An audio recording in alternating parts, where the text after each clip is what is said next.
Olá galera, mais uma aula do nosso curso de Arquiteto em Active Directory. E tudo o que eu falei para vocês sobre replicação está nesse artigo aqui. Vamos dar uma navegada no artigo, né? O modelo, né, como works, como que a replicação funciona, o famoso How the Active Directory Replication Model Works. Aqui nele, esse artigo, ele diz várias coisas interessantes, tá? Por exemplo, para a replicação funcionar, você precisa ter um DNS ativo na infraestrutura, e a gente viu que o DNS, vamos abrir aqui para comparar o nosso DNS, é por meio do DNS que o AD publica essa instância do diretório, tá? Então, se a gente vier aqui no vilard.net, olha só que interessante, aqui na zona MSDCS eu tenho aqui as instâncias do diretório. Cada diretório, né, se você vier aqui e der um repadmin /show repli, a gente tem aqui o guide do DSA, que é o Direct System Agent. Esse número aqui a gente viu que ele é um número que não muda, tá? Isso aqui nunca vai mudar. Quando você dá um DC promo, o próprio Active Directory gera esse identificador, e esse aqui é o endereço dessa base de dados, ou seja, desse domain controller dentro do domínio. E essa informação é justamente a que está aqui dentro do DNS. Então o DNS publica o guide do DSA, e também na zona ele publica os serviços, né? Os serviços por site. Eu tenho aqui o Kerberos, quem é o servidor que responde na porta UDP88, que é o DC01 e o DC02, comunicações LDAP, consultas de Global Catalog, né? Eu tenho toda a publicação de serviços aqui do Active Directory. Eu preciso ter uma conectividade LAN, eu preciso ter conectividade endereço IP, né?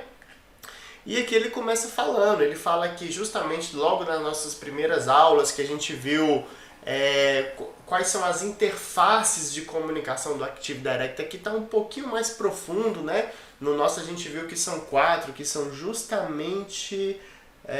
não está aqui, são 4 aqui, ó, a nossa ntdsa.api. São 4 interfaces de comunicação, isso está logo no início do nosso treinamento, tá? E aqui ele fala justamente sobre cada coisa, né? Fala sobre a replicação RPC, né? Quer dizer, o uso do protocolo RPC para replicação. Eu venho batido nessa tecla já tem um bom tempo.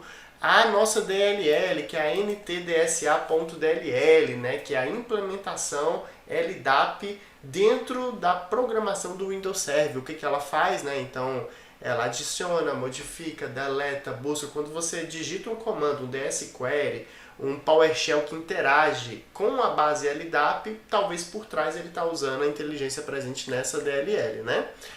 E aqui começa a falar de quais são as etapas, o que acontece quando um controlador de domínio de origem conversa e notifica um controlador de domínio de destino. Quais são as etapas macro para eles se conversarem. Então a gente viu que o controlador de domínio de origem recebe uma atualização na base de dados, ele identifica o parceiro de replicação via Site and Services, depois ele faz uma query no DNS para descobrir qual é o endereço IP desse parceiro, depois ele envia, ele dá um Send Change Notification, ele envia uma alteração de notificação com base no seu próprio USN, que é o Update Sequence Number, e ele se autentica via Kerberos. A gente teve aula específica de Kerberos. O destino verifica na tabela de USN dele até qual USN ele está atualizado. Se realmente for um USN incrementado mais um e ele está desatualizado, ele contacta a origem e fala: mande-me as suas atualizações. Aí depois a origem manda as atualizações, né? Send update destination, e depois ele armazena na sua própria base de dados do AD.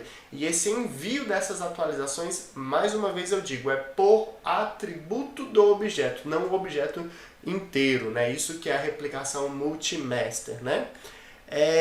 Alterações de atributos e tudo mais. Deixa eu ver aqui se tem alguma coisa mais interessante aqui. Aqui as alterações, né? A alteração original que a gente conversou, que é quando ele origina uma alteração, e a alteração de replicação, que é onde ele propaga, né? Objetos protegidos contra deleção, né? Que é justamente quando você vem aqui e protege o objeto, né? Ele tem que... cadê? Aqui, ó, aqui mesmo, em Object. Se você marcar aqui, proteger esse objeto contra a deleção, o AD tem um atributo que é o isDeleted, tá? Que é esse aqui, ó, isDeleted, que ele não está setado. Se você deletar o objeto, e a gente vai ver isso na aula de Disaster Recovery, eu estou guardando tudo para restauração e deleção para a aula de Disaster Recovery. Mas dando uma prévia, se você marcar aqui como você deletou, o AD por trás marca o isDeleted como true. E ele propaga essa replicação. Então, quando o objeto está protegido para deleção, ele ignora o atributo isDeleted. É isso que ele fala aqui, tá? Ele tem uma referência cruzada com o atributo isDeleted e ele ignora, tá bom? A gente falou sobre o guide do DSA, o Invocation ID. Eu não falei sobre o Invocation ID, que eu vou falar quando a gente for falar de Read Manager, ainda mais, daqui a pouco a gente vai falar sobre FISMOS e eu vou falar sobre Read Manager, onde eu falo sobre Invocation ID, né? Generation ID, Invocation ID. Aqui o artigo diz sobre o SN, né? Que é o número que está dentro da partição root DSE, a gente viu lá, cada domain controller tem o seu próprio update sequence number, o número incremental que não volta no tempo, só avança, né? E você tem o USN local, né? E você tem o USN, esse aqui é o changed, que é o USN que o atributo foi alterado. Então assim, o meu local, sei lá, o USN 100, e esse objeto foi alterado, né, no USN 4712 de um outro parceiro de replicação, de um outro domain controller. Então é o USN que esse objeto foi alterado, né? Aqui tem justamente aquela tabelinha que a gente desenhou, tá? Aqui explica justamente o que eu expliquei para vocês, entendeu? E aqui ele fala muito aqui, ó, começou a falar sobre conflitos, né? Usando o stamp. O que é o stamp? O stamp é aquele conjunto de guide do DSA, timestamp, version number, né? É aquele conjunto daquela tabelinha que a gente desenhou aqui, ó. Tem até aqui essa tabela. É esse conjunto aqui, ó. Número de versão, horário, guide do DC de origem, que aí ele escolhe o guide do DC maior, né, o que é um número de 128 bits, quando você tem conflitos de objetos, de atributos que foi alterado no mesmo minuto, no mesmo timestamp, então ele vai pegar o guide do DC que tem o maior número, né, que como é um guide, é um objeto de 128 bits, né, um atributo, ele pega o maior guide e mantém aquele, por meio desse guide que ele faz a resolução de conflitos de objetos no mesmo número de versão e o mesmo timestamp, e isso aqui é o stamp. Tudo isso, esse conjunto é o stamp, que são as informações necessárias para resolver conflitos, tá? E aqui ele fala aqui sobre detecção de conflitos, tá bom? Transações de USN, que é você transacionar o USN entre o seu site e tudo mais. Aqui ele fala muito sobre chaves de registro, que você pode alterar esses delays que são padrões, né? Eu não recomendo a alteração desses delays que são padrões, mas para fins didático, você pode ir lá ver aonde que está, geralmente vai estar aqui, ó, em parâmetros, dentro do serviço NTDS, nesse caminho aqui, ó, HK Local Machine, System, Current Control Set, CFC NTDS, aqui dentro tem algumas keys que coordenam o serviço de diretório, né, o Active Directory, tá? Temos aqui os objetos, os Ling Objects, né? Inclusive tem até uma linha de comando que você dá no repAdmin e você remove os Ling Objects, tá? Esses Ling Objects são os Lings que o pessoal apelidaram eles de Ling, né? Mas são os objetos que recebem o nosso CNF, tá bom? Que é objeto que conflitou na criação por meio da replicação. Então o AD vai manter o objeto que tem o maior guide e o segundo ele vai criar e vai botar o guide na frente do objeto computador. A gente viu isso justamente na aula anterior. E aqui tem como você ver os objetos, tá?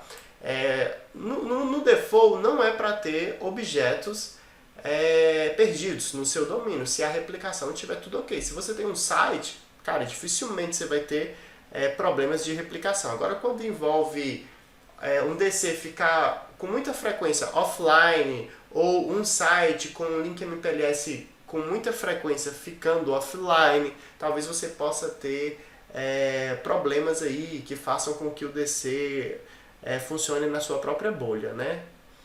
E aqui tem algumas informações interessantes. Deixa eu ver se tem mais alguma coisa aqui. Tudo mais. E aqui as portas usadas, né? Portas usadas, isso aqui eu já falei inclusive nas primeiras aulas, né? O AD usa a porta 389 para fazer consultas LDAP, a 636, o LDAP-S de Security, tá bom?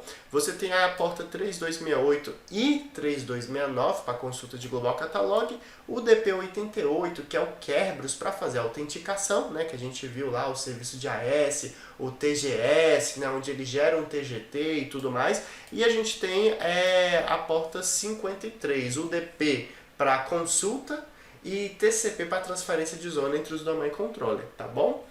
E a gente tem aqui o FRS, né, que eu vou falar na aula de Sysval, que é o File Replication Service, que foi substituído pelo DFSR, né, Distributed File System Namespace, e o FRS utiliza RPC, que é porta 135 e portas altas aleatórias, de 65.000, de 45.000 até 65.535. Na nossa aula de Kerberos, a gente fez um lab onde a gente sniffou a comunicação RPC entre os domain controller. Aula de Kerberos não, aula de replicação, perdão. A gente sniffou a comunicação RPC, né? Na aula de Kerberos a gente sniffou a comunicação 88, o DP88 a gente viu o AS Request, o AS Reply, né? O TGT Request, né? E a resposta dessa comunicação, tá? Então tudo que a gente viu está nesse artigo, se você quiser aprofundar.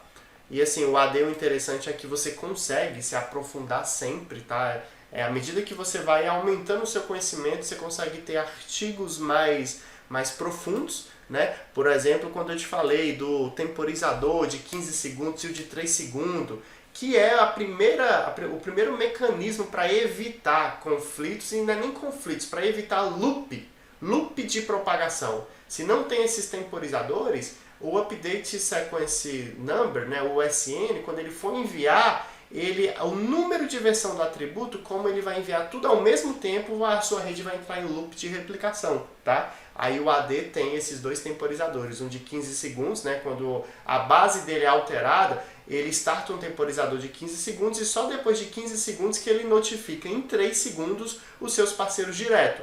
Cada parceiro direto, quando recebe e aplica essa atualização na sua própria base de dados, ele também aguarda 15 segundos, starta um temporizador e notifica os seus parceiros. Porque quando um parceiro for notificado por uma replicação, talvez ele já tenha recebido essa replicação por ser um parceiro direto do servidor que originou a replicação, tá bom? Então esse aqui é o overview, tá? E já a gente vai falar sobre FISMOS, tá? Agora que eu consegui introduzir toda a parte de replicação, eu vou te mostrar de uma forma mais clara o que são e qual a importância das FISMOS, tá? Que são 5 papéis que o nosso Domain Controller atua. Só para finalizar, aproveitar, cara, assim, ficou claro, espero que eu tenha deixado claro para você. E isso é importante você entender que o AD não trabalha com o conceito de primário e secundário. Isso deixou. O AD é multi-master a nível de atributo. Cada DC na sua floresta tem o poder de fazer gravações na base de dados do AD. E ele, por meio da replicação, propaga essa alteração. Então, não existe primário e secundário. Eu ouço muito de analistas, cara, esquece isso. O AD é multi-master, não é primário e secundário, tá bom? Espero que você tenha gostado. Nos vemos na próxima aula.